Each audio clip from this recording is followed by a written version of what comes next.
आपस में जुड़े हुए हैं। जब एक्सप्रेस वे ग्रामीण इलाकों से होकर जाते हैं, जब गांवों को अच्छी सड़कों से जोड़ा जाता है, तो गांव में अनेक नए अवसर लोगों के घर के दरवाजे तक पहुंच जाते हैं।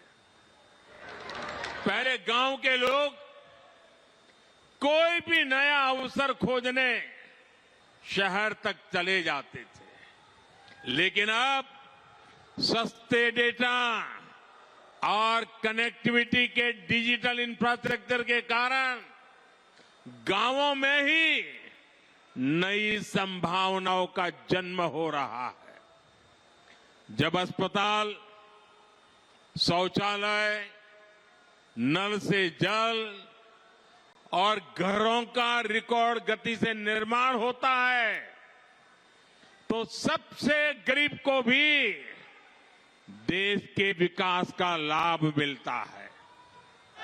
जब कॉलेज, यूनिवर्सिटी और इंडस्ट्री जैसे इंफ्रास्ट्रक्चर बढ़ते हैं, तो इससे नौजवानों को प्रगति की संभावना अनगिनत अवसर लेकर के आती है। ऐसे ही अनेक प्रयासों के कारण बीते 10 वर्षों में 25 करोड़ लोग गरीबी से बाहर आ सके हैं और लोगों की इसी प्रगति की शक्ति से हम 11वीं बड़ी अर्थव्यवस्था से 5वीं सबसे बड़ी इकोनॉमी बन गए हैं।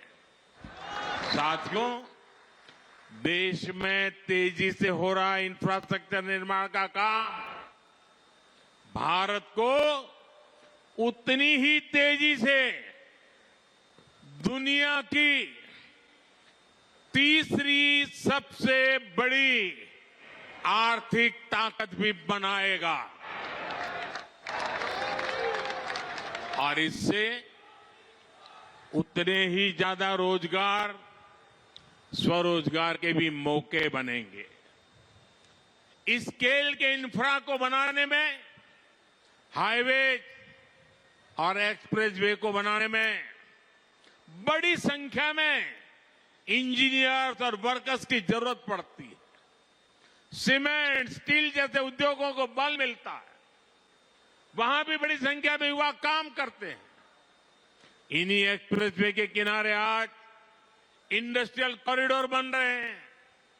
नई कंपनियां, नई फैक्ट्रियां स्किल युवाओं के लिए लाखों रोजगार लेकर के आ रही है। इसके अलावा अच्छी सड़कों के होने से 2 व्हीलर और 4 व्हीलर इंडस्ट्री को भी गति मिलती है। इससे साफ है कि आज युवाओं को रोजगार के कितने नए अवसर मिल रहे हैं। देश के मैन्युफैक्चरिंग सेक्टर को कितनी ताकत मिल रही है। साथियों, देश में लाखों करोड़ रुपए के इन विकास कार्यों से सबसे ज्यादा दिक्कत अगर किसी को है तो वो है कांग्रेस और उसके गठबंधन गठबंधन।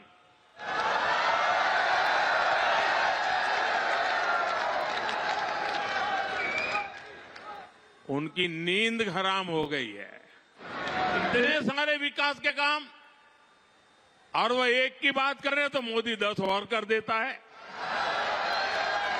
उनको समझ ही नहीं आ रहा है क्या इतनी तेजी से काम भी हो सकते हैं क्या।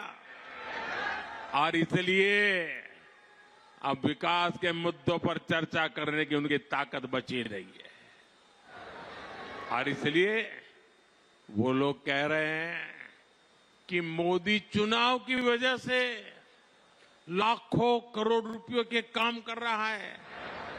10 वर्षों में देश इतना बदल गया, लेकिन कांग्रेस और उसके दोस्तों का चश्मा नहीं बदला है। इनके चश्मे का नंबर अभी भी वही है, all negative, all negative. Negativity और केवल नेगेटिविटी, यही कांग्रेस और इंडी गठबंधन वालों का चरित्र बन गया है।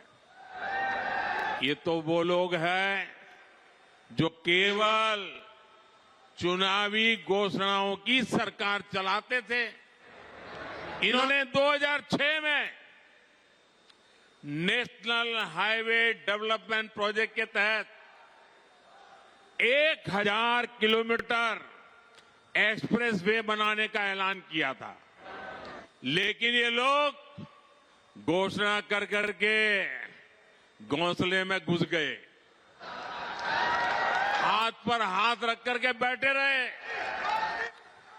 ईस्टर्न पेरिफेरल एक्सप्रेस वे की बातें 2008 में की गई थी, लेकिन इसे पूरा हमारी सरकार ने 2018 में किया। द्वारका एक्सप्रेस वे और अर्बन एक्सटेंशन रोड का काम भी 20 वर्षों से लटका था। हमारी डबल इंजन की सरकार ने सभी मुद्दों को सुलझाया और हर प्रोजेक्ट को पूरा भी किया। आज हमारी सरकार जिस काम का शिलान्यास करती है, उसे समय पर पूरा करने के लिए भी उतनी ही मेहनत करती है। और तब हम ये नहीं देखते हैं कि चुनाव है या नहीं। आज आप देख लीजिए, देश के गांवों को लाखों किलोमीटर ऑप्टिक फाइबर केबल से जोड़ा गया है। चाहे चुनाव हो या न हो, आज देश के छोटे शहरों तक में एयरपोर्ट बनाए जा रहे हैं। चाहे चुनाव हो या न हो, आज देश के गांव-गांव तक सड़कों का निर्माण किया गया है। चाहे चुनाव हो या न हो, हम टैक्स पेयर के एक एक पैसे की कीमत जानते हैं और यही कारण है कि हमने योजनाओं को तय बजट और तय समय में पूरा किया है। पहले इंफ्रास्ट्रक्चर की घोषणा चुनाव जीतने के लिए होती थी, अब चुनाव में इंफ्रास्ट्रक्चर के काम पूरे होने की बात होती है। यही नया भारत है। पहले डिले होते थे, अब डिलीवरी होती है।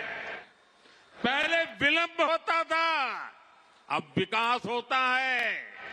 आज हम देश में 9000 किलोमीटर हाई स्पीड कॉरिडोर बनाने पर फोकस कर रहे हैं। इसमें से करीब 4000 किलोमीटर हाई स्पीड कॉरिडोर बनकर तैयार हो चुका है। 2014 तक सिर्फ 5 शहरों में मेट्रो की सुविधा थी, आज 21 शहरों में मेट्रो की सुविधा है। इन कामों के पीछे लंबी प्लानिंग लगती है, दिन रात की मेहनत लगती है। ये काम